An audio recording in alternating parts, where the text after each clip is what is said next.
સુરેન્દ્રનગર જિલ્લામાં ઠગાઈનો કિસ્સો સામે આવ્યો છે। સુરેન્દ્રનગર ધાંગધ્રા શહેરમાં સોનાની ચેઇન ધોઈ આપવાના બહાને ગઠિયો સોનાનો નાસી છૂટ્યો હતો। નરસીપરાની આ ઘટનામાં લાલચ બુરી થઈ છે। દાગીના ધોવાના પાવડર વેચવા આવેલ શખ્સ 1.5 તોલાની સોનાની ચેઇન લઈ રફુચક્કર થઈ ગયો હતો। ત્યારે અત્યારે હાલ અનેક કિસ્સાઓ આવા સામે આવે છે, જેમાં એકના કરી સોના ચાંદીના ગહેણા સાફ કરી એના બહાને છેતરપિંડી થતી હોય છે। નવા કરી આપવાના બહાને થયેલી આ છેતરપિંડીમાં આ ગઠિયાએ ઉલ્લુ બનાવી રફુચક્કર થવાના બહાના શોધ્યા છે। વળી સુરેન્દ્રનગર જિલ્લાના ધાંગધ્રા શહેરમાં આવેલા નરસીપરા વિસ્તારમાં ગીતાબેન ઘનશ્યામભાઈ જાદવ નામની એક મહિલા પાસે આ યુવકે આવીને કહ્યું કે પિત્તળના અને સોના ચાંદીના દાગીના સાફ કરવાનો પાવડર અને લિક્વિડ વેચવા કંપનીમાંથી આવું છું એમ કહી 1.5 તોલાની સોનાની ચેઇન ધોઈ આપવાના બહાને ખોટો અછોડો પધરાવી ગયો અને આ ગઠિયો નાસી છૂટતા ચકચાર મચી જવા પામી હતી। ભોગ બનનાર મહિલાએ પોતે છેતરાયા બાદ કોઈ બહેનો આવો શિકાર ન બને તેની તકેદારી રાખવા અને સાવચેત રહેવા અંગે સૌને અપીલ કરી હતી। મારું નામ નિલેશભાઈ ચંદુભાઈ ધારમુંડિયા, હું રહું નરસિંહપરામાં, ઉંમર 26 વર્ષ। અને જેની સાથે બનાવ બન્યો એ મારા મામી અને હું એમનો ભાણો। એ અહીંયા બેઠા હતા અને બે ભાઈ બહારથી આવ્યા। એ ભાઈ કે હું આવું બધું જાહેરાત કરું છું કે પાવડર કે લિક્વિડ કે એવું બધું વેચું, જો તમારે કોઈને કાંઈ ધોવરાવું હોય તો હું તમને ડેમો પીસ કરીને બતાવું। તો પછી એમની પાસે પિત્તાંબરની ડીશ માંગી, એટલે ભગવાનના દીવા કરવાની ડીશ આપી, તો એ સાફ થઈ ગઈ।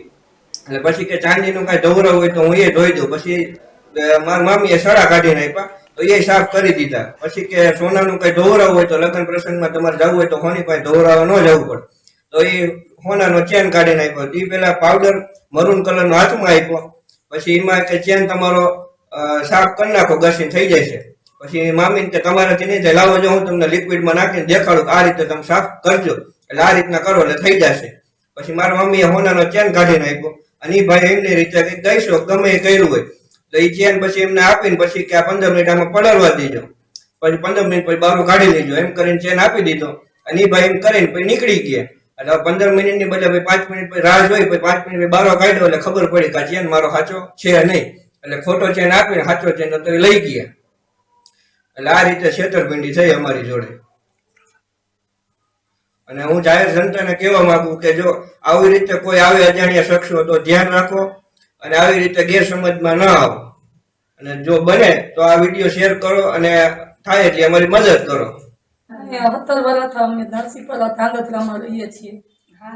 સવારે 10 વાગ્યામાં આવી રીતે એક ભાઈ આવ્યા અને કે હું કે આવા પાવડર બધા વેચું, હું કે પાવડર કંપનીમાંથી આવું ડેમો દેવા, અને કે આ પાવડરથી કે પિત્તાંબરી જેવા હે, કોઈ પિત્તળના વાસણ હોય, કોઈ ચાંદીના વાસણ હોય, એવું બધું સાફ થઈ જાય કે એમ કરીને પછી એને એ પિત્તળનું એક ડીશ માંગી, તો પિત્તળની અમે આપી, એટલે એને ધોઈ, એટલે એ સાફ કરી।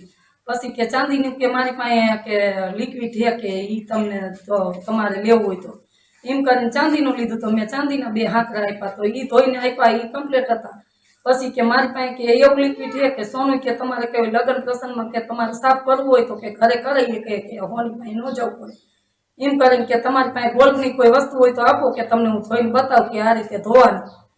તો પછી મને એને એવું હાથમાં કંઈક મરૂન કલરનું આપ્યું, એટલે એ મારા હાથમાં નાખ્યું। પછી મેં ચેન કાઢીને એ હાથમાં મારા હાથમાં જ આમ રહી ગયો। પછી મને કે લાવો કે આ લિક્વિડના પાણીમાં આવી રીતે નાખવો, એટલે એવી રીતે એને લીધો લિક્વિડના પાણીમાં નાખવા।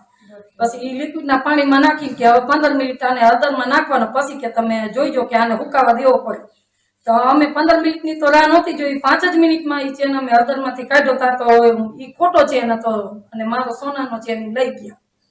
કેટલા તોલાનો હતો બેન? 1.5 તોલાનો હતો સોનાનો ચેન। તમે પ્રશાસનને શું કહેવા માંગો છો? પ્રશાસનને હું કહેવા માંગુ છું કે મારી જલ્દીથી ઝડપથી મદદ કરે મારી, અને કોઈ આવી ઓલી ગેરસમજમાં છેતરાય નહીં।